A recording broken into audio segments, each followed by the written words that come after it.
জীবনে দুটি জিনিস খুব প্রয়োজন। এক হলো টাকা, আরেক হলো দেখতে সুন্দর হওয়া। পুরুষের অর্থ না থাকলে আর নারীর সৌন্দর্য না থাকলে কোথাও কোনো দাম নেই, না ঘরে না বাহিরে। যে পুরুষ আয় করতে পারে না, ঘরে বসে বসে খায়, সে পুরুষের কোনো মূল্য নেই। বাহিরে মূল্য পাওয়া তো অনেক দূরের কথা, তার নিজের ঘরেই সে কখনো কোনো কাজে কিংবা কথায় মূল্যায়ন পায় না। যে নারী দেখতে সুন্দর না, সে নারী জন্মের পর থেকেই তার বাবা মার টেনশন।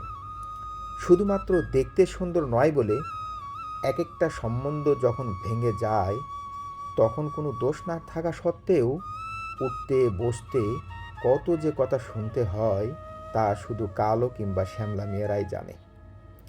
তুমি মানো কিংবা না মানো, তবে শতকরা ৯৯ ক্ষেত্রে এটাই বাস্তব।